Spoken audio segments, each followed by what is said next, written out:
Assalamu alaikum, my dear students. My name is Salman Riaz. Today we'll discuss about section number 4 है small intestine digestion and absorption. अभी आपको topic ही बता रहा है कि digestion के बाद खुराक ने जो अब्जॉर्ब होना है वो कहाँ होगा, स्मॉल इंटेस्टाइन में। स्मॉल इंटेस्टाइन का स्ट्रक्चर कहते हैं small intestine is a highly coiled tube approximately 7 metre long. कहता है कि ये 7 मीटर लंबी एक नाली होती है। It is a main site of chemical digestion.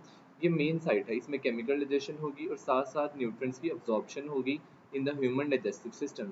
Human digestive system के अंदर खुराक हजम होने के बाद जब उसकी अब्जॉर्प्शन होनी है वो स्मॉल इंटेस्टाइन के अंदर होगी। अब इसके तीन पार्ट्स हैं, फर्स्ट है डूडिनम, सेकंड है जिजनम और थर्ड है इलियम। इसको हम पिक्चर में भी देखते हैं कि देखें ये जो है स्टमक, स्टमक के बाद जो हिस्सा आता है वो डूडिनम, डूडिनम के बाद आगे जो क्वाइलिंग जाके आएगी वो है जेजिनम, जेजिनम के बाद जो लास्ट पोर्शन है वो इलियम। ये तीन तरह से इसके पास तीन पार्ट्स हैं। डूडिनम कहता है फर्स्ट पार्ट है 25 सेंटीमीटर लॉन्ग है और ये रिसीव करता है बाइल्स एंड पेनक्रियाटिक जूस। अब इसको डायग्राम में देखें कि ये वाला जो पार्ट डूडिनम है ये पेनक्रियाटिक जूस और साथ ही साथ बाइल इन दोनों को रिसीव करेगा। उसके बाद आ जाता है जजिनम, जजिनम मिडल पार्ट है और ये 2.5 मीटर लॉन्ग है। Major site of nutrient absorption, और जो सबसे ज़्यादा न्यूट्रिशन की अब्जॉर्प्शन होगी वो जजिनम में होगी। न्यूट्रिएंट जो सबसे ज़्यादा अब्जॉर्ब हो रहे होंगे जजिनम में। उसके बाद है इलियम, ये लास्ट पार्ट है, ये 4 मीटर लॉन्ग है, तकरीबन 13 फीट बनते हैं। अब्जॉर्ब रिमेनिंग न्यूट्रिएंट्स और फिर बाकी न्यूट्रिएंट्स जो बच जाएंगे वो किधर होंगे, इलियम के अंदर। मतलब ये जो लास्ट पार्ट यहाँ पे जाके होगा उसमें बाकी जो अब्जॉर्प्शन बच जाएगी वो इसमें हो रही होगी। उसके बाद आ जाता है bile and emulsification. What is bile? कहते हैं liver, bile is a secretion produce by liver, liver जो सेक्रीशन प्रोड्यूस करता है उसको बाइल बोलते हैं। स्टोर्ड इन गाल ब्लैडर, ये गाल ब्लैडर के अंदर स्टोर होती है। देन रिलीज्ड इनटू डुोडेनम, फिर उसके बाद इसको डुोडेनम में रिलीज कर दिया जाता है। तो कॉमन बाइल डक्ट, एक कॉमन बाइल डक्ट होती है उसकी मदद से। मतलब कि सक्रीट कौन करेगा, लीवर सक्रीशन सक्रीट करता है उसको बोलते हैं बाइल, और बाइल स्टोर गाल ब्लैडर में होगा और जब जरूरत पड़ेगी उसको डुोडेनम में कॉमन बाइल डक्ट के जरिए से रिलीज कर देंगे। अब इसके अंदर क्या क्या शामिल है, इसके अंदर साल्ट्स है जो कि फैट ड्रॉपलेट्स को छोटे छोटे में तकसीम कर देगा। मतलब फैट्स है तो फैट्स को तोड़ के फैटी एसिड्स में कन्वर्ट कर देगा, लिपिड्स को तोड़ के फैटी एसिड में बदलेगा। इसके अंदर साल्ट्स होंगे जो ये काम करेंगे। ये जो प्रोसेस है इसको बोलते हैं emulsification. Emulsification is the process where bile breaks large fats into small droplets forming a milky fluid। कहते हैं बाइल जो है वो क्या करेगा, उसके अंदर साल्ट्स होंगे जो कि फैट्स, बड़े बड़े फैट्स को तोड़ के छोटे छोटे ड्रॉपलेट्स में बदलेगा और मिल्की फ्लूइड बनाएगा जिसको अमल्जियन बोलते हैं। In which fat droplets are kept separate, जिसमें फैट के ड्रॉपलेट्स को अलहदा रखा जाता है। This increases the surface area for enzyme action. अब बड़े बड़े फैट होंगे, हमने पढ़ा था 9th क्लास में कि जब सरफेस एरिया हमने इस चीज़ का इंक्रीज करते हैं तो एंजाइम एक्शन वहाँ से क्या हो जाएगा, इंक्रीज हो जाएगा, एंजाइम एक्टिविटी इंक्रीज हो जाती है इस वजह से। तो इमल्सिफिकेशन इसलिए ज़रूरी है। अब क्या है, बाइल जो है कहाँ जाएगा, डुोडेनम में एंटर होगा, किसके जरिए से, कॉमन बाइल डक्ट के जरिए। बाइल के अंदर पिगमेंट्स होते हैं, पिगमेंट्स मतलब कलर होता है बाइल के अंदर। When RBCs are broken down in the liver, liver के अंदर रेड ब्लड सेल्स तोड़े जाते हैं, जब वो टूटते हैं तो उसकी वजह से पिगमेंट प्रोड्यूस होता है। These bile pigments are remove from the body with faeces. कहते हैं जो वेस्ट मटेरियल होता है डाइजेशन के बाद बचता, उसके साथ ये बाइल पिगमेंट्स भी रिमूव कर दिए जाते हैं। Bile does not contain enzyme, bile के अंदर कोई एंजाइम नहीं होता। It works by physical action only, सिर्फ इसमें क्या होगा, फिजिकल एक्शन परफॉर्म होगा। उसके बाद है pancreatic juice and enzyme. Pancreatic juice is secreted by pancreas, pancreas pancreatic juice release करता है। इंटर्स the duodenum through pancreatic duct, bile कहाँ से जाएगा, कॉमन बाइल डक्ट के जरिए, और रिलीज कौन कर रहा होगा, लिवर। जबकि पेनक्रियाटिक जूस पेनक्रियाज रिलीज करेगा, सिक्रीट करेगा, और ये जाएगा डुओडेनम में पेनक्रियाटिक डक्ट के जरिए। Which join the common bile duct before entering the duodenum, जो कि कॉमन बाइल डक्ट के साथ क्या होता है, अटैच होती है पेनक्रियाटिक डक्ट डुओडेनम में एंटर होने से पहले। अब पेनक्रियाटिक जूस के अंदर कौन कौन से एंजाइम है, एंजाइम का नाम है ट्रिप्सिन। ट्रिप्सिन एक्ट करता है प्रोटीन्स के ऊपर और प्रोटीन को तोड़ के बदल देगा अमाइनो एसिड में। फिर उसके बाद है pancreatic amylase, pancreatic amylase carbohydrate पे एक्ट करता है, मतलब इसका सबस्ट्रेट ये है, और ये स्टार्च को तोड़ के बदल देगा सिंपल शुगर्स में। उसके बाद है लाइपेज, लाइपेज लिपिड्स को कहते हैं, फैटी एसिड फैट्स होते हैं, और ये फैट्स को तोड़ के बदल देगा ग्लिसरॉल और फैटी एसिड में। तो मतलब तीनों की डाइजेशन होगी ना, प्रोटीन लिप कार्बोहाइड्रेट और लिपिड्स।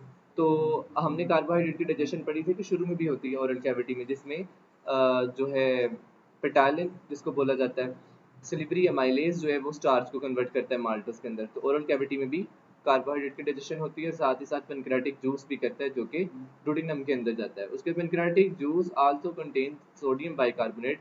पेनक्रियाटिक जूस के अंदर सोडियम बाइकार्बोनेट भी होता है जो कि स्टमक से आने वाला काइम पड़ा था, स्टमक क्या रिलीज करता है, HCl।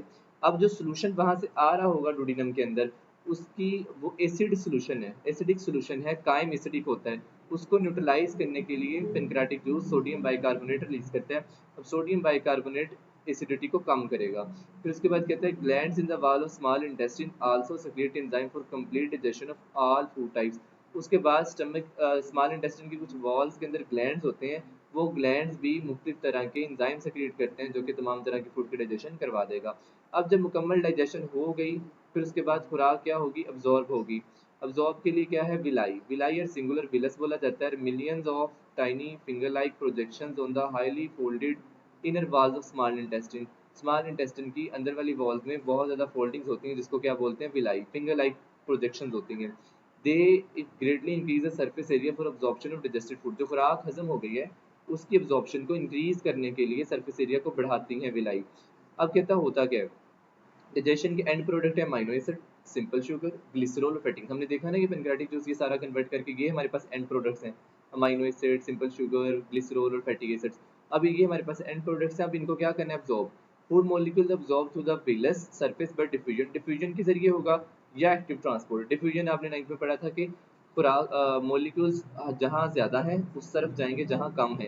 एक्टिव ट्रांसपोर्ट में मॉलिक्यूल्स जाते हैं लेकिन उसके दौरान क्या यूज़ हो रही होगी, एनर्जी यूज़ हो रही होगी against the concentration gradient. Molecules की अगर मूवमेंट है बाय यूजिंग एटीपी तो उसको बोलते हैं active transport. The wall of villus is made up of single layer of cell. सिर्फ वन सेल लेयर होती है, सिर्फ एक सेल होती है, सेल की लेयर होती है विलस की जो वाल है, मतलब वन सेल थिक है।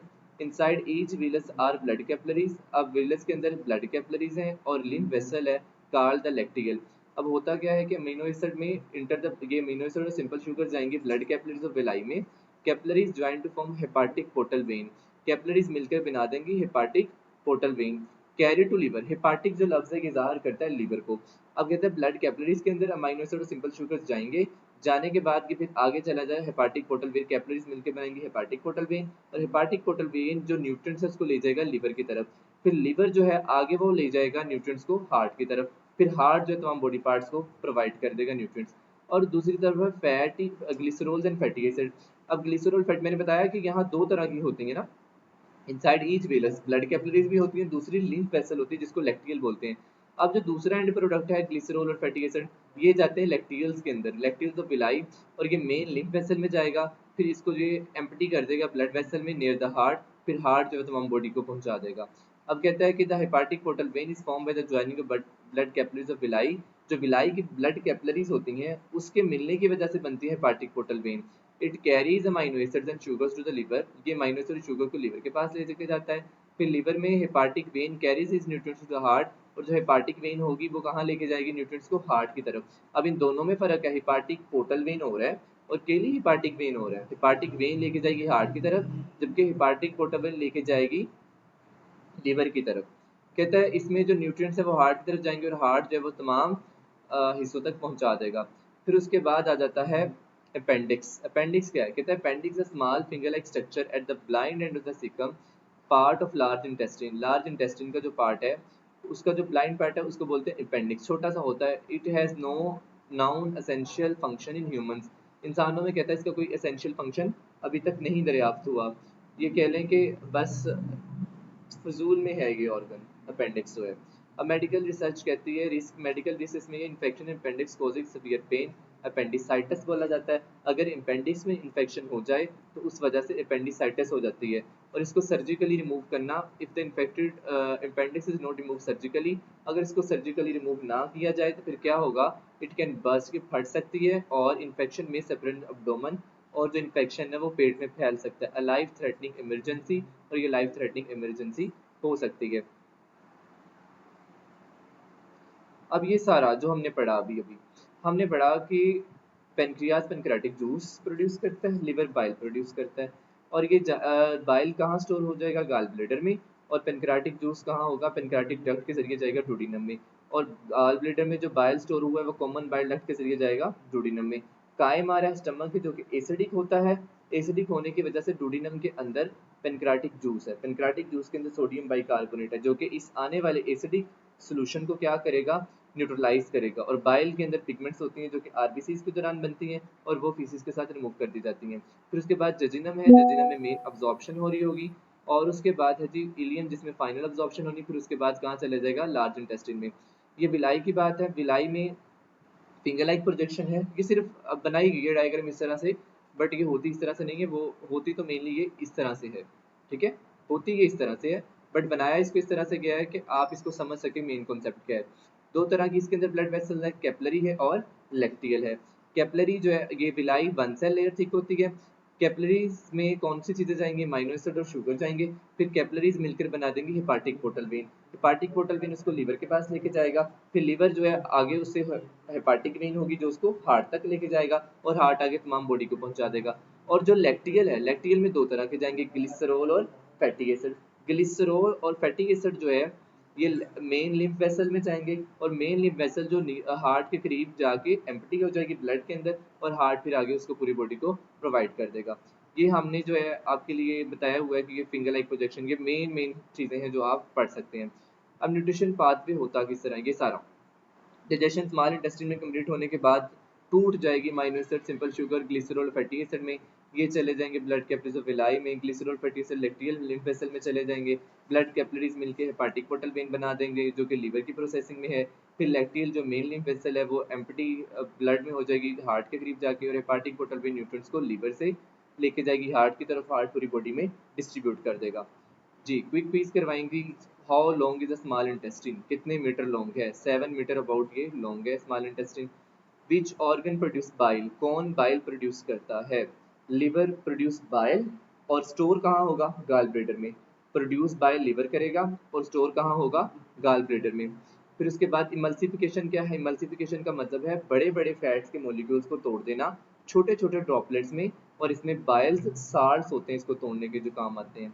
उसके बाद है जी इंजाइम पेनक्राटिक जूस डाइजेस्ट फैट, कौन सा इंजाइम पेनक्राटिक जूस में जो है फैट को डाइजेस्ट करता है। तो फैट को डाइजेस्ट करने के लिए लाइपेस होता है, लाइपेस जो है वो फैट को डाइजेस्ट करेगा। विलाई क्या है, विलाई फिंगर लाइक प्रोजेक्शन होती हैं स्मॉल इंटेस्टाइन में जो कि सरफेस एरिया को इंक्रीज करती हैं एब्जॉर्प्शन के लिए। उसके बाद fatty acid glycerol do after absorption, कहाँ जाते हैं fatty acid glycerol, fatty acid और ग्लिसरॉल लैक्टियल में जाते हैं जो कि मेन लिम्फ वेसल है। जबकि हमने पढ़ा अमाइनो एसिड और शुगर्स कहाँ जाएंगे, हेपाटिक पोर्टल वेन में लीवर की तरफ। फिर उसके बाद है जी सोडियम बाइकार्बोनेट का क्या फंक्शन है पेनक्राटिक जूस में, सोडियम बाइकार्बोनेट न्यूट्रलाइज करेगा एसिडिटी को कायम की जो कि स्टमक से सोल्यूशन आ रहा होगा।